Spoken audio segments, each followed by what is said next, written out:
42 আন্দোলনৰ ভৰপকতে তেখেতৰ জন্ম। বিপ্লৱী চেতনাৰ নতুন বীৰ্যৰে নিজকে বলৱন্ত কৰি জন্ম ল'লে কলিতা বাপে।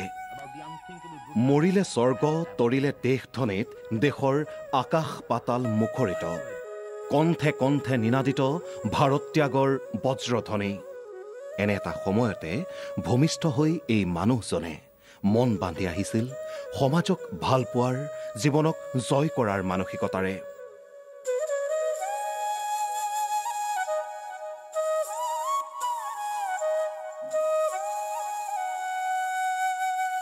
শ্ৰীমন্ত শংকৰদেৱ সংঘৰ প্ৰাক্তন পদাধিকাৰ, সমাজ সংস্কাৰক, সংগঠক, কৃতি শিক্ষক, সুবক্তা আৰু শ্ৰীমন্ত শংকৰদেৱ গুৰুজনাৰ একান্ত ভক্ত কৰুণাকান্ত কলিতা বাপৰ জন্ম হয় 1942 চনৰ 1 মাৰ্চ তাৰিখে। তেখেতৰ পিতৃৰ নাম আছিল প্ৰয়াত নন্দীৰাম কলিতা আৰু মাতৃৰ নাম প্ৰয়াত দিব্যপ্ৰভা কলিতা। কামৰূপ জিলাৰ ৰামদিয়া মৌজাৰ হাঁহদিয়া গাঁও আছিল তেখেতৰ জন্মস্থান। তেলৰ ব্যৱসায় কৰা তেখেতৰ পিতৃ নন্দীৰাম কলিতাই দুগৰাকী কন্যা আৰু একমাত্ৰ পুত্ৰ কলিতা বাপক পোহপাল দিওঁতে কঠোৰ সংগ্ৰাম কৰিব লগা হৈছিল। যথাসময়ত কলিতা বাপে প্ৰাইমেৰী শিক্ষা সমাপ্ত কৰি 1960 চনত হাজো উচ্চতৰ মাধ্যমিক বিদ্যালয়ৰ পৰা মেট্ৰিক, 1962 চনত বি বৰুৱা কলেজৰ পৰা ইণ্টাৰমিডিয়েট, 1964 চনত নলবাৰী কলেজৰ পৰা স্নাতক আৰু 1981 চনত গুৱাহাটী বিশ্ববিদ্যালয়ৰ পৰা ইংৰাজী বিষয়ত স্নাতকোত্তৰ পৰীক্ষাত সুখ্যাতিৰে উত্তীৰ্ণ হয়। পিতৃৰ সৎ গুণাৱলী আৰু মাতৃৰ ভক্তিমতী চৰিত্ৰই কলিতা বাপক প্ৰভাৱিত কৰিছিল আৰু সেয়েহে তেখেত সৰুৰে পৰা আকৃষ্ট হৈছিল ধৰ্ম আচৰণৰ প্ৰতি।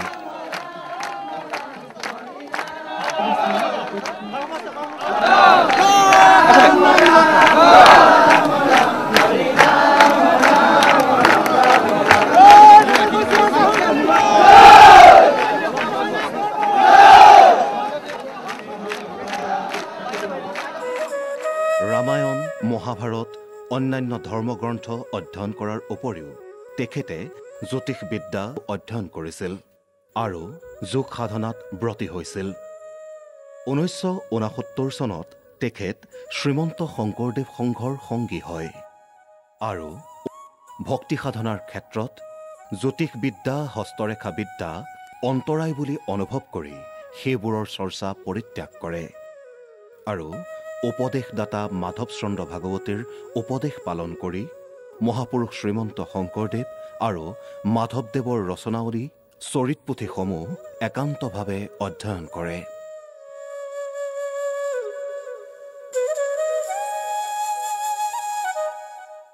কৰুণাকান্ত কলিতা এজন আজন্ম শিল্পী, এজন বিশেষ প্ৰতিভাধৰ ব্যক্তি আছিল। তেখেতে সৰুৰ পৰাই বিভিন্ন গীত, মাত, নৃত্য, অভিনয়, বিভিন্ন ধৰণৰ শিল্পৰ লগত জড়িত হৈ আছিল আৰু বিভিন্ন শিল্পৰ লগত জড়িত হৈ থাকিও তেখেতে কিন্তু আৰু এটা দিশত বিশেষ তেখেতৰ প্ৰতিভা আছিলে। তেখেতে ভাল এজন ফুটবল খেলুৱৈ আছিলে। তেখেতে অসমৰ বিভিন্ন ঠাইত ফুটবল খেলিছিলে, ফুটবলৰ প্ৰতি ৰাপ আছিলে। সেই কথাখিনিও আমি তেখেতৰ জীৱনত অধ্যয়ন কৰি পাইছোঁ আৰু তেখেতৰ অভিনয়ৰ ক্ষেত্ৰত বিশেষকৈ পালাত তেখেতে চুক্ৰা নাচিছিলে আৰু যাত্ৰাপালাৰ লগত জড়িত হৈ আছিলে। তাৰোপৰি বিভিন্ন নাটক, আধুনিক নাট তেখেতে ৰচনা কৰিছিলে, পৰিচালনা কৰিছিলে, অভিনয় কৰিছিলে। ছাত্ৰ অৱস্থাতো তেখেতে তেনেধৰণে সেইখিনি অভিনয় কৰিছিলে আমি গম পাইছিলোঁ আৰু স্থানীয় গাঁৱত বিভিন্ন উৎসৱত তেখেতে নাটক কৰিছিলে, নাটক কৰাইছিলে। গতিকে সেইখিনি কথাও আমি গম পাইছোঁ। কৰুণাকান্ত কলিতা বাপে শৈক্ষিক জীৱনৰ মাজতেই শিক্ষকতাৰ বৃত্তিৰে কৰ্মজীৱনৰ আৰম্ভণি কৰে। 1962 চনত বৰক্ষেত্ৰী অঞ্চলৰ পূৰ্ব বৰক্ষেত্ৰী মধ্য ইংৰাজী বিদ্যালয়ত অধ্যক্ষ হিচাপে কৰ্মজীৱনৰ আৰম্ভণি কৰে আৰু সেই অঞ্চলৰেই ভক্তিপৰায়ণা ৰজুপ্ৰভা কলিতাৰ লগত বিবাহপাশত আবদ্ধ হয়। 1968 চনত তেখেতে ঢকুৱাখনা উচ্চতৰ মাধ্যমিক বিদ্যালয়ত সহকাৰী শিক্ষকৰ পদত যোগদান কৰে আৰু তাতেই সুদীৰ্ঘকাল কৰ্মজীৱন সম্পাদন কৰি পিছলৈ অধ্যক্ষ হিচাপে সফলতাৰে দায়িত্ব পালন কৰি 2001 চনৰ 24 ফেব্ৰুৱাৰীত অৱসৰ গ্ৰহণ কৰে। কলিতা ছাৰ বুলি ক'লে ধুতি পাঞ্জাবী পৰিহিত ধীৰ স্থিৰ গুৰু গম্ভীৰ ব্যক্তিজনৰ প্ৰতি শ্ৰদ্ধাত মোৰ দূৰ খাই যায়। তেখেতে এইখন বিদ্যালয়ত 1968 চনৰ অক্টোবৰ মাহত জইন কৰিছিল আৰু আমি নিজে তেখেতক সুদীৰ্ঘ 13টা বছৰ এইখন বিদ্যালয়ত সহকৰ্মী হিচাপে হওক বা অধ্যক্ষ হিচাপে হওক পাইছোঁ। তেখেত ইংৰাজী ভাষা জ্ঞানত অগা পণ্ডিত আছিল। তেখেতৰ যদিওবা আমি শিষ্য হ'বলৈ সেয়া সৌভাগ্য আমাৰ নঘটিছিল, তেখেতৰ যি ধৰণৰ পাণ্ডিত্যৰ আভাস পাইছিলোঁ কেতিয়াবা সঁচাই অতিশয় আচৰিত হৈছিলোঁ। তেখেত যদিওবা অতিশয় গুৰু গম্ভীৰ, তথাপিও কমন ৰুমত যথেষ্ট কিছুমান ৰসাল কথা ভাগ লৈ আমাক হহুৱাইছিল আৰু মোৰ ব্যক্তিগত জীৱনতো তেখেতৰ প্ৰভাৱ যথেষ্ট আছে, কাৰণ আমি সৰুৰ পৰাই দেউতাহঁতৰ মুখত তেখেতৰ বিষয়ে জানি আহিছিলোঁ। এতিয়া আমি শিক্ষকতাৰ জীৱনত যেতিয়া আমি সেই সময়ত আমাৰ একোটা শ্ৰেণীত কেইবাটাও শাখা থকাৰ বাবে আমি যথেষ্ট ক্লাছ কৰিবলগীয়া হৈছিল, আমি মাজত বিৰতি পোৱা নাছিলোঁ আৰু তেখেতে এদিন মোক মাতি আনি ক'লে যে এটা শ্ৰেণীত কিমান সময় ছাত্ৰ ছাত্ৰীক পাঠদান কৰিব লাগে, কিমান সময় ছাত্ৰ ছাত্ৰীৰ সৈতে বিভিন্ন কথা পাতিব লাগে, নাইবা কিমান সময় ছাত্ৰ ছাত্ৰীক শ্ৰেণীকোঠাৰ কাম কৰিবলৈ দিব লাগে আৰু এনেধৰণে যদি আমি এটা শ্ৰেণীকোঠাত 40 মিনিট সময় খুব সুন্দৰভাৱে অতিবাহিত কৰিব পাৰোঁ আৰু তেখেতৰ সেই কথাখিনি সাৰোগত কৰি আমি পাঠদান কাৰ্যত যথেষ্ট আনন্দ লাভ কৰিছিলোঁ। ইয়াৰ পিছত তেখেতে অধ্যক্ষৰ আসন সলনি কৰিছিল। এতিয়া আমি যিখন আসনত আছোঁ সেই আসনখন তেখেতৰ দিনত তেখেতৰ ব্যক্তিত্বৰে, তেখেতৰ দক্ষতাৰে বিদ্যালয়খনৰ যথেষ্ট ডেভেলপমেণ্টৰ ক্ষেত্ৰত আগবাঢ়িছিল। তেখেতৰ কোনো দুখ ভাগৰ নাছিল। গোটেই দিনটো বিদ্যালয়খনৰ সকলো দিশৰ ওপৰত চকু ৰাখি তেখেতে বিদ্যালয়খন খুব সুন্দৰভাৱে পৰিচালনা কৰিছিল। কৰ্মভূমি ঢকুৱাখনাতেই কলিতা বাপে জীৱনৰ সুদীৰ্ঘকাল অতিবাহিত কৰিছিল। ঢকুৱাখনাত শিক্ষকতা কৰাৰ কালছোৱাতেই শ্ৰীমন্ত শংকৰদেৱ সংঘৰ সংগঠন আৰু গুৰুধৰ্ম প্ৰচাৰত নিবিড়ভাৱে আত্মনিয়োগ কৰি এজন সুবক্তা আৰু সংগঠক হিচাপে জনমানসত প্ৰতিষ্ঠা লাভ কৰিছিল। অসমলৈকে বোৱাই আনিছিল যে এক কৃষ্ণ ধৰণ, তেওঁতে আশ্ৰয়, তেওঁৰ গুণনাম শ্ৰৱণ কীৰ্তন, ভক্তসকলৰ সং, এই মানুহৰ মাজত সম্প্ৰীতি ঐক্য সংহতি সৃষ্টি কৰিব পাৰে। কিন্তু মহাপুৰুষ শ্ৰীমন্ত শংকৰদেৱে নামঘৰ সাজি, সন্মুখতে নামঘৰ আছে, এই নামঘৰ সাজি সকলোকে ওচৰ চপাই আনিবলৈ চেষ্টা কৰিছিল। উত্তৰ পূব ভাৰতত থকা বিভিন্ন জাতিগোষ্ঠীক মহাপুৰুষ শ্ৰীমন্ত শংকৰদেৱে আদৰ্শেৰে আকৰ্ষিত কৰি নামঘৰত বহুৱাই ভগৱন্তৰ গুণনাম শ্ৰৱণ কীৰ্তন কৰাই ঐক্য সংহতি প্ৰেম মৈত্ৰী চেনেহ ভালপোৱা বিতৰণ কৰি দিছিল। কৰুণাকান্ত কলিতাদেৱ 1968 চনত ঢকুৱাখনা উচ্চতৰ মাধ্যমিক বিদ্যালয়ত শিক্ষক হিচাপে জইন কৰা বুলি শুনি মই তেখেতক লগ কৰিবলৈ গৈছিলোঁ, কাৰণ সেই সময়ত ঢকুৱাখনা জিলাৰ মাধ্যমিক শিক্ষক কৰ্মচাৰী সকলো মই সভাপতি আছিলোঁ। লগ কৰাৰ পাছত আমি দুয়ো বিগত জীৱনৰ বিষয়ে 2-4 কথা পতাৰ পাছত দেখিলোঁ যে স্কুলীয়া আৰু কলেজীয়া জীৱনত তেখেতে পোৱা দুখ কষ্ট আৰু মই পোৱা দুখ কষ্টবিলাকৰ ভিতৰত বহুত সাদৃশ্য আছে। সেইকাৰণে সোনকালে আমি দুয়োজন অন্তৰংগ বন্ধু হৈ পৰিলোঁ আৰু ঢকুৱাখনা ধেমাজি জিলা মাধ্যমিক শিক্ষক কৰ্মচাৰী সন্থাৰ মই সভাপতি, তেখেত সভাপতি, মই ৰাজ্যিক সদস্য হিচাপে প্ৰায় 7-8 বছৰমান আমি কাৰ্য চলাইছিলোঁ। এই সময়ত আমি অসমৰ বিভিন্ন ঠাইলৈ দুই প্ৰতিনিধি হৈ গৈছোঁ। তেখেতৰ সামাজিক ব্যক্তিত্বটো যদি সমাজৰ কামত লগাব পৰা যায় তেতিয়াহ'লে আমি নথৈ উপকৃত হ'ম। এইভাবেই আমাৰ ঢকুৱাখনা ঘাইগাঁৱত শংকৰ জন্মোৎসৱ পাতোঁতে তেখেতক সেই জন্মোৎসৱৰ মুকলি সভালৈ এজন নিৰ্দিষ্ট বক্তা হিচাপে মাতিছে আৰু সেইদিনা মিটিঙত তেখেতে এটা সাৱলীল সুন্দৰ এটা বক্তৃতা দিলে। ফলত আমাৰ এই অঞ্চলৰ যিবিলাক মানুহ আহিছিল তেখেতৰ সেই বক্তৃতাটো শুনি অনেকে তেখেতক ধন্যবাদ দিলে, এনেকে প্ৰত্যেকে তেখেতৰ বিষয়ে আৰু উৎসুক হৈ জানিব পাৰিলে। সেই যি আৰম্ভ হ'ল, তাৰপৰা ঢকুৱাখনা অঞ্চলৰ বিভিন্ন অঞ্চলত যেতিয়া ধৰ্ম অনুষ্ঠান হয় বা স্কুল কলেজবিলাকৰ কেতিয়াবা ছাত্ৰ ছাত্ৰীসকলৰ যদি অধিৱেশন হয় তেখেতক নিৰ্দিষ্ট বক্তা বা বিশিষ্ট অতিথি হিচাপে আমন্ত্ৰণ কৰে। অসমৰ জাতীয়তাবাদী যিটো আন্দোলন আহিল এইখিনি সময়ত আমি ছাত্ৰ শিক্ষকো অনেক জড়িত হৈ পৰিবলগীয়া হৈছিল। ইয়াতো আমি অলপ প্ৰগতিমুখী ছাত্ৰসকল আৰু শিক্ষকসকল জড়িত হৈ পৰিছিলোঁ আৰু তেখেতো ইয়াত জড়িত হৈ পৰিছিল। গতিকে ছাত্ৰসকলৰ শিক্ষাৰ সমাজৰ কামৰ ক্ষেত্ৰত আৰু জাতীয় আন্দোলনত ভাগ লোৱাৰ ক্ষেত্ৰত তেখেতে এটা মুখ্য ভূমিকা লৈছিল। তেখেত আহিল এই শংকৰ সংঘৰ মাজলৈ আহিল। শংকৰ সংঘৰ বিষয়ে শংকৰদেৱৰ বিষয়ে নামধৰ্মৰ বিষয়ে কথা কৈ থকাৰ পাছত ৰাইজে এদিন তেখেতক ক'লে যে আপুনি যথা নিয়মে সংঘত ভৰ্তি হওক আৰু তেখেতে তেতিয়া যথা নিয়মে আমাৰ ঢকুৱাখানা নাৰায়ণপুৰ প্ৰাথমিকত শৰণ লৈ আমাৰ মাজলৈ আহিল। তাৰ পাছৰ পৰা তেখেত জিলা সদস্য হ'ল আৰু সেই সময়ত জিলাৰ সভাপতি হৈ মই আছিলোঁ। সেই সময়ত যিহেতু ইলেকশ্যন হৈছে এই আমাৰ ৰাজ্যিকলৈ যোৱা প্ৰতিনিধি পঠোৱাৰ কাৰণে যি দুজন আমি বাজি পঠাব লাগে ধেমাজি জিলাৰ পৰা, তেতিয়া তেখেত আৰু হায়াৰ ছেকেণ্ডেৰী প্ৰিন্সিপাল আছিলে সতীশ চন্দ্ৰ গগৈ, এই দুজনকে ধেমাজিৰ অধিৱেশনতে আমি বাজি পঠাওঁ। ঢকুৱাখানা উচ্চতৰ মাধ্যমিক বিদ্যালয়ত শিক্ষকতা কৰাৰ কালছোৱাতেই ঢকুৱাখানা চাৰিকৰীয়া পাৰৰ বিস্তীৰ্ণ সামাজিক সাংস্কৃতিক আৰু শৈক্ষিক সভ্যতাৰ লগত একাত্ম হৈ উঠে কৰুণাকান্ত কলিতা বাপ আৰু ইয়াৰ লগে লগে অধিক বিস্তৃত হৈ উঠে কলিতা বাপৰ জীৱন পৰিক্ৰমা। তেখেতে 68 চনৰ পৰা ঢকুৱাখানাত আছে। তেখেতে এজন ব্যক্তিত্ব সম্পন্ন লোক। তেখেত শিক্ষক হিচাপে যদি চাই দেখিব এজন উপযুক্ত শিক্ষক। ল'ৰা ছোৱালীয়ে এতিয়াও হামৰাও কাঢ়ি থাকে। তেখেতে যি ইংৰাজী শিক্ষা দিছে সেই ইংৰাজী শিক্ষা লৈ এতিয়াও হামৰাও কাঢ়ি থাকে। আমাৰ স্কুলীয়া জীৱনত আটাইতকৈ প্ৰভাৱ বিস্তাৰ কৰা শিক্ষকজনে আছিল আমাৰ কৰুণাকান্ত কলিতা ছাৰ।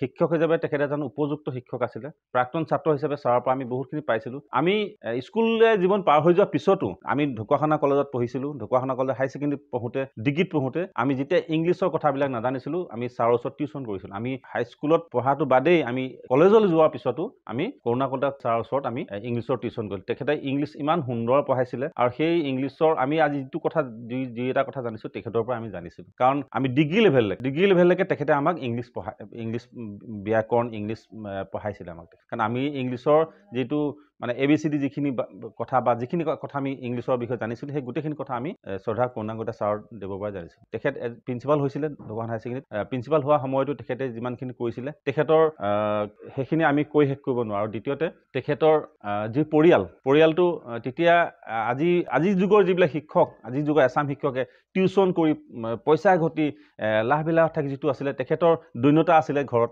অথচ তেখেতে কোনোদিন পইচাৰ কাৰণে টিউশ্যন কৰা নাছিল। আমি তেখেতৰ ওচৰত টিউশ্যন কৰিছিলোঁ, কোনোদিন তেখেতে আমাক পইচা বিচৰা নাছিলে। আমি তেখেতক উপজাচি তেখেতে হাতেও চোৱা নাছিল। আমি তেনেকুৱাকৈ আমি তেখেতৰ ওচৰত টিউশ্যন কৰিছিলোঁ। আমি ক্লাছ 5ৰ পৰা তেখেতে আমাক 10লৈকে পঢ়াইছিলে আৰু 8, 9, 10ৰ পৰা আমি একদম BA পাছ কৰালৈকে আমি তেখেতৰ ওচৰত টিউশ্যন কৰিছিলোঁ। কাৰণ তেখেতৰ সেই জ্ঞানৰ ভাণ্ডাৰৰ ওচৰত বহুত কলেজ শিক্ষকে মূৰ দোৱাবলগীয়া অৱস্থা হৈছিল। তেখেতৰ যিটো ইংলিছৰ যিটো জ্ঞান, তেখেতৰ যিখিনি জ্ঞান আছিলে বহুত কলেজৰ শিক্ষক তেখেতৰ ওচৰত হাৰ মানি গৈছিল। আমি তেখেতক ছাত্ৰ হিচাপে পাইছিলোঁ। ছাত্ৰ অৱস্থাত তেখেতৰ শিক্ষাৰ দিয়াৰ যি শিকন শৈলী, সেই শিকন শৈলীয়ে ঢকুৱাখানা অঞ্চলৰ শিক্ষাৰ্থীসকলক যথেষ্ট পৰিমাণে উপকৃত কৰিছিল। তেখেতে ইংৰাজী হওক সংস্কৃতেই হওক বিষয়ত যথেষ্ট অধ্যয়নশীল আছিল আৰু তেখেতে সেই গোটেইখিনি তেখেতৰ সামৰ্থ্য অনুযায়ী সকলো ছাত্ৰ ছাত্ৰীকে শিক্ষা দিয়াত কোনো ধৰণৰ কৃপণালি কৰা নাছিল। নিজৰ কৰ্তব্যত কেতিয়াও অৱহেলা নকৰে। এনেকুৱা উদাহৰণ আছে যে তেখেতে শংকৰ সংঘৰ পদাধিকাৰ হৈ থাকোঁতে বিভিন্ন ঠাইত মিটিং মাটাং গাবলৈ যায়, কিন্তু কোনোদিন স্কুল ক্ষতি নকৰে। তাত গধূলি উঠে আৰু ৰাতিপুৱা আহি ঢকুৱাখানাত স্কুলত ক্লাছ কৰেহি। তেওঁ গোটেই ৰাতিটো আহোঁতে তাতে টোপনিটো মাৰি আহে আৰু ইয়াত পূৰ্ণদমে তেখেতৰ ক্লাছ আৰম্ভ কৰে। তেখেতে যিখিনি সমাজৰ কাৰণে কৰি থৈ গ'ল, ঢকুৱাখানা স্কুলৰ ইতিহাসত, ঢকুৱাখানা হাইস্কুলৰ, ঢকুৱাখানা উচ্চতৰ মাধ্যমিক বিদ্যালয়ৰ ইতিহাসত তেখেতৰ নামটো সদায় সোণালী আখৰে লিখা হৈ থাকিব। 1969 চনত তেখেত শ্ৰীমন্ত শংকৰদেৱ সংঘৰ সংগী হয় আৰু সেই সময়তেই শ্ৰীমন্ত শংকৰদেৱ আৰু মহাপুৰুষ মাধৱদেৱৰ ৰচনাৱলী আৰু চৰিত পুথিসমূহ একান্তভাৱে অধ্যয়ন কৰাত মনোনিৱেশ কৰে। আৰু ঢকুৱাখানাত তেখেতৰ যোগদান কৰাৰ পাছতেই ঢকুৱাখানাৰ যি সন্ত সমাজ, যি আধ্যাত্মিক সমাজ, এই সমাজে তেখেতক আৱিষ্কাৰ কৰিলে। পিছৰ বছৰ 1969 চনত ঢকুৱাখানাৰ মিচিং অধ্যুষিত এটা বিশেষ অঞ্চলত এখন বিৰাট আলোচনা চক্ৰ অনুষ্ঠিত হৈছিলে, সভা অনুষ্ঠিত হৈছিলে, আৰু তাত এজন ভাল বক্তাৰ প্ৰয়োজন হৈছিল। ঢকুৱাখানাবাসীয়ে সেই সময়ত সকলোৱে তেখেতৰ ওচৰত আহিল, আহ্বান জনালে যে আপুনি সংস্কৃত পঢ়াই স্কুলত, আৰু আপুনি অসমীয়া বিভাগৰ ধৰ্মশাস্ত্ৰৰ আপোনাৰ জ্ঞান আছে বুলি আমি শুনিছোঁ, আমি জানিছোঁ, গতিকে আপুনি আমাৰ এখন সভাত নিৰ্দিষ্ট বক্তা হিচাপে আপুনি বক্তব্য ৰাখিব লাগে। তেখেতে না কৰিব খুজিছিল যে মোৰ অধ্যয়ন সীমিত, মই ইমান ডাঙৰ দায়িত্ব ল'ব পাৰিম জানো, আজিলৈকে মই তেনেধৰণৰ দায়িত্ব পালন কৰা নাই, মই পুথিগত শিক্ষা বিদ্যালয় মহাবিদ্যালয় যি পঢ়িছোঁ সিয়েই মোৰ কাৰণে সিমানেই, তাতকৈ বেছি আমি একো নাজানো, গতিকে আপোনালোকে বিকল্প ব্যৱস্থা কৰক, বেলেগ এজন চিন্তা কৰক। কিন্তু আমাৰ ঢকুৱাখানাৰ যিসকল ব্যক্তি আছিল সেই সময়ত ৰূপ পণ্ডিতকে মুখ্য কৰি আমাৰ কুল পণ্ডিত আছিলে কুল গগৈ, আৰু ঠিক তেনেকৈ আনন্দ দত্ত, ডিম্বেশ্বৰ ভলন্টিয়াৰ, দুৰ্লভ বুঢ়াগোহাঁই, এনেকৈ বিশিষ্ট বহু ধৰ্ম গুৰুধৌতা আমাৰ ঢকুৱাখানা আধ্যাত্মিক জগতৰ যিসকল পুৰুষা ব্যক্তি আছিল সকলোৱে তেখেতক কৈছিল, নহয় আপুনি সভালৈ আমাৰ এতিয়াও 20 দিন আছে, আপুনি সাজু হ'ব পাৰিব। পূৰ্ণকান্ত কলিতা বাপজনাই নিজকে প্ৰস্তুত কৰিলে, আৰু সভাখনত তেখেতে প্ৰায় 1.5-2 ঘণ্টা সময় এটা অনন্য ভাষণ প্ৰদান কৰিলে, যি ভাষণে তেখেতক নতুন ৰূপত চিনাকি দিলে, আৰু সকলোৱে মন্ত্ৰমুগ্ধ হৈ সেই ভাষণ শুনিছিল। তেখেতে যি ভাষণ দিছিল সেই ভাষণে ঢকুৱাখানাক আধ্যাত্মিক ক্ষেত্ৰত এক নতুন মাত্ৰা প্ৰদান কৰিছিল, আৰু সেই দিনাৰ পৰা সকলো ভকতেই পূৰ্ণকান্ত কলিতা বাপজনাক এৰা নাছিল। পৰৱৰ্তী বৰ্ষত বিশিষ্ট ব্যক্তি মাধৱ ভাগৱতী বাপজনাক লগ পাইছিলে, তাৰ পাছত বুদ্ধ হৈছিল, আৰু লগে লগে সেই সময়ৰ শৰণ সদস্য হিচাপে শ্ৰদ্ধেয় ৰুক্ম গগৈ আৰু তেখেতৰ সান্নিধ্যত ঢকুৱাখানাৰ প্ৰাথমিক নাৰায়ণপুৰ প্ৰাথমিক অন্তৰ্গত হৈছিলে, আৰু সেই প্ৰাথমিক নামঘৰতে এতিয়া আনুষ্ঠানিকভাৱে শৰণ গ্ৰহণ কৰি আধ্যাত্মিক জীৱনৰ পাতনি মেলিলে। আনফালে ঢকুৱাখানাৰ সাংস্কৃতিক দিশৰ লগতো জড়িত হৈ পৰে। ঢকুৱাখানাৰ ঘাঁহি গাঁৱৰ হৰি মন্দিৰত কংস অভিনয় কৰি সকলোৰে মাজত জনপ্ৰিয় হৈ পৰে। তেখেতৰ অভিনয় প্ৰতিভা সমগ্ৰ অসমজুৰি বিয়পি পৰিছিল। তেখেতে ভাস্কৰ নাৰায়ণ মন্দিৰ ঢকুৱাখানাত যেতিয়া ৰাস হয় তেখেতে কংস পাৰ লয়, গোটেই ষ্টেজ কঁপি থাকে। ছাৰ কংস আৰু তেখেতৰ শিষ্য মলাঞ্চুত কালকেতু দৃশ্য চলি আছে, চলি থকা অৱস্থাত কংসই কালকেতুক নিৰ্দেশ দিছে কালকেতু। তেতিয়া কালকেতুৱে প্ৰকৃত ক'ব লাগে, হয় মহাৰাজ সাজু আছো। কালকেতুৱে ছাৰৰ প্ৰতি ছাৰক যে সদায় ছাৰ বুলিয়ে মাতে, সন্মান কৰে, সেই কথাটোত কালকেতুৱে ক'লে, হয় ছাৰ সাজু আছো, পালিব নিৰ্দেশ। ছাৰে উপস্থিত বুদ্ধিয়ে কালকেতুক যিহেতু ভুল কৰিছে, তেতিয়া ছাৰে কৈছে, কালকেতু তুমি মোলৈ ভয় কৰিছা, তুমি মোক মহাৰাজ বুলি ক'ব লাগে। তেতিয়া কালকেতুৱে পুনৰ হয় মহাৰাজ সাজু আছো, পালিব নিৰ্দেশ। এয়া হ'ল ছাৰৰ উপস্থিত বুদ্ধি। কিন্তু মই ছাৰৰ পৰাই শিকি লৈছিলো, মই কালকেতু অৱস্থাত আছো, ছাৰ কংস। মানে প্ৰথম দৃশ্যটোতে ছাৰৰ মুকুটটো সৰি পৰিলেহেঁতেন, মানে কিবা ঢিলা আছিলে, মোৰ সৰি পৰিছে, আৰু আমি দেখিছো তেনেকৈ কাৰোবাৰ মুকুট সৰি পৰে, কিন্তু তেখেতসকল নাৰ্ভাছ হৈ যায়। কিন্তু ছাৰে উপস্থিত বুদ্ধি কৰি কৈছে, মুকুট মোৰ সৰিছে পৰিছে হলকি, এয়া মোৰ বিপদৰ আগজাননী। কালকেতুক নিৰ্দেশ দিছে, কালকেতু মোক মুকুট পিন্ধাই দিয়া। তেতিয়া কালকেতুৱে মুকুট পিন্ধাই দিছে, আৰু তেতিয়া ছাৰে পুনৰ অভিনয় কৰিছে। যিটো মঞ্চত ৰাস কৰিব টেষ্ট কৰিবলৈ যায়, টেষ্ট কৰিবলৈ যাওঁতে বসুদেৱ কোনে গাব, দুয়োগী কোনে গাব, টেষ্ট কৰে। বসুদেৱ যি গাব চাই প্ৰথম ডাইলগ দিয়ে, বসুদেৱ, সিটো ক'লে মহাৰাজ, বসুদেৱ মহাৰাজ বসুদেৱ। আপোনালোকে চাই আছে আপোনালোকৰ প্ৰিয় চেনেল অসম কণ্ঠ।